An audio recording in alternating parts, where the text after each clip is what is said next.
Hi hello नमस्कार जय जगन्नाथ सांग मैंने आज आम बनौचु सोई छतु रेसिपी शेयर करने को जाऊँगी। देखो मोटी केते सारा छतु मार्केट रू किणी नहीं आसचु। आमे तो जानी नथिलु ये छतुर नाटा कौन। मार्केट रे जो माउसी बसी थिले बिक्री करने ପାଇଁ से छतु को कहले छतुर नाटा है सोई छतु। आकु आमे भल भाबरे बाछिकी ताकू काटी नहीं काटी नहीं साला परे आकु मु हळदी पानी रे वर्तमान मु दी धुआ करिनेली। तापरे मु हळदी पानी रे किछि समय 5 मिनिट आपण माने ताकू भिजई रखिनेबे। तापर को चुपुड़ी एभली भाबरे सबु छतु को काढ़ी नेबे। देखंतु छतुर नाटा होची सोई छतु। कमेंट रे निहाती जणेबे आपण माने ई छतु किए खाइछंती कि नाही कि देखिछंती कि नाही। एटा पाखापाखि केउंझर मार्केट रे ई छतु मिली थाए। देखंतु छतु मु एठी वर्तमान छतु को बेसर करिवि।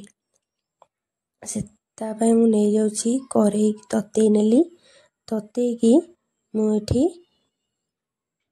बेस तेलटा पकेई नेउची। तेल पकेई साला परे मु एठी टिके फुटण पकेई नेली। फुटण पकेई नै साला परे एठी मु बेसर बटा जाइथिबा बेसर को मु इना पकेई नेबी।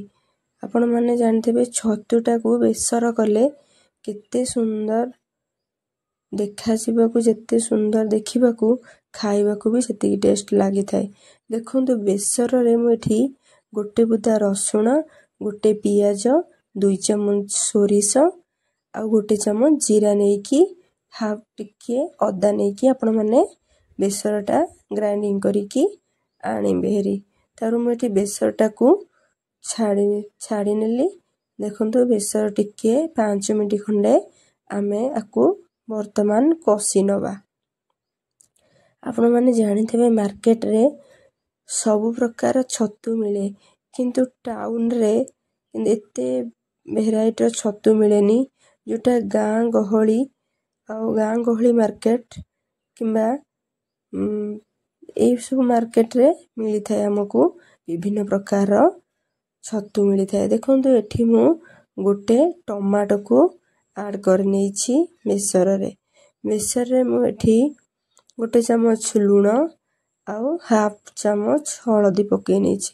जेहेतु मु छतु रे हळदी पकेई नेथिली अल्प टिके हळदी नेई गली।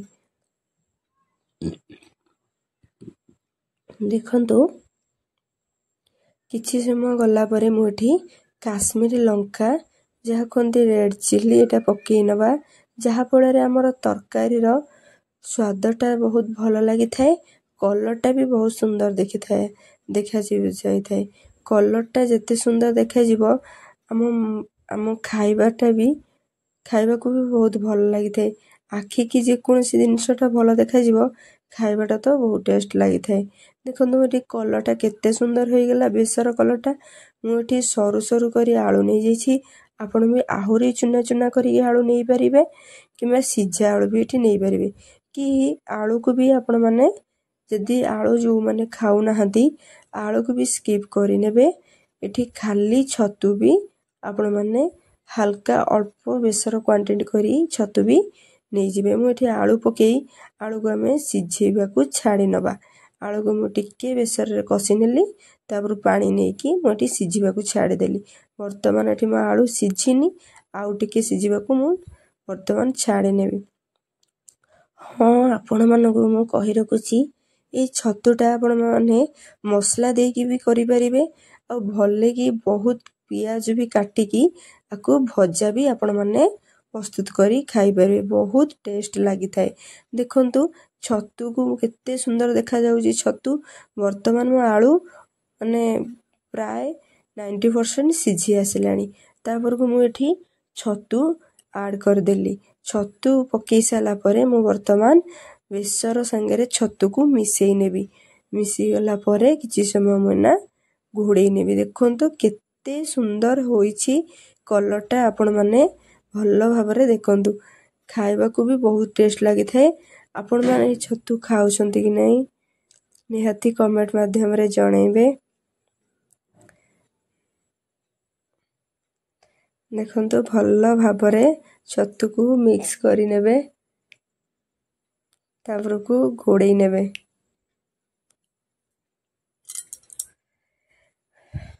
ଦେଖନ୍ତୁ ଛତୁରେ ଗୋଟେ ଆମ୍ବୁଲ ପକେଇଲେ ଟିକେ ଖଟା ଖଟା ଲାଗିଥାଏ, ଭଲ ବି ଲାଗିଥାଏ। ମୁଁ ଏଠି କିଛି ପାଣି ନେଇଗଲି। ପାଣି ନେଇ ସାରିକି ଆଉ 5 ମିନିଟ୍ ଖଣ୍ଡେ ଆମେ ଘୋଡ଼େଇ ଦେବା।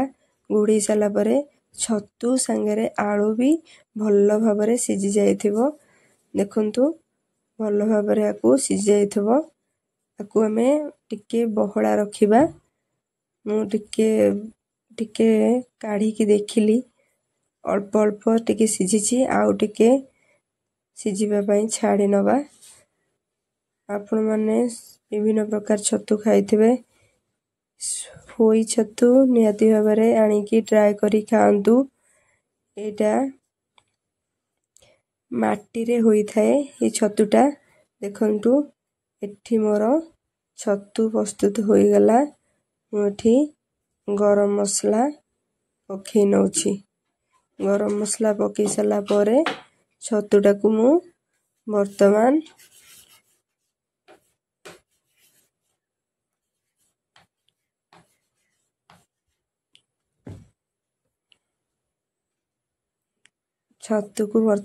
ମୁଁ ଏପଟ ସେପଟ କରିନେଉଛି। ଆଉ 2 ମିନିଟ୍ ଖଣ୍ଡେ ରଖିକି ମୁଁ ଏଠି ଗ୍ୟାସ୍କୁ ଅଫ୍ କରିନେଲି। ଏଠି ଦେଖନ୍ତୁ କେତେ ସୁନ୍ଦର ଛତୁ ହେଇଛି, ପୁରା ବହଳା, ଝୋଳ ବି ପୁରା ବହଳା ହେଇଛି। ଅତି ପାଣିଆ କଲେ ଟେଷ୍ଟ ଲାଗିନଥାଏ। ଏଇଭଳି ଭାବରେ ଆପଣମାନେ କରିକି ଖାଇବେ।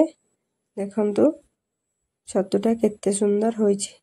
ମାର୍କେଟରେ এই ଛତୁ ବିକ୍ରି ହେଉଥିବ, ଆପଣମାନେ ଆଣିକି ଘରେ ନିହାତି ଟ୍ରାଏ କରି ଖାଇବେ। ଦେଖନ୍ତୁ ବର୍ତ୍ତମାନ ମୁଁ ଛତୁ ପ୍ଲେଟ୍ରେ ବାଢ଼ି ନେଲି। ଛତୁଟା ଦେଖନ୍ତୁ କେତେ ସୁନ୍ଦର ହୋଇଛି। ଆଖିକି ଯେମିତି ଦେଖାଉଛି ଭଲ, ଖାଇବାକୁ ବି ମଧ୍ୟ ବହୁତ ଟେଷ୍ଟ ଲାଗିଥାଏ। ଯଦି ଆପଣଙ୍କୁ এই ଭିଡ଼ିଓଟି ଭଲ ଲାଗିଥିବ ଲାଇକ୍ ସେୟାର କମେଣ୍ଟ କରିବେ।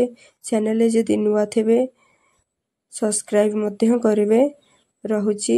ଜୟ ଜଗନ୍ନାଥ ସାଙ୍ଗମାନେ।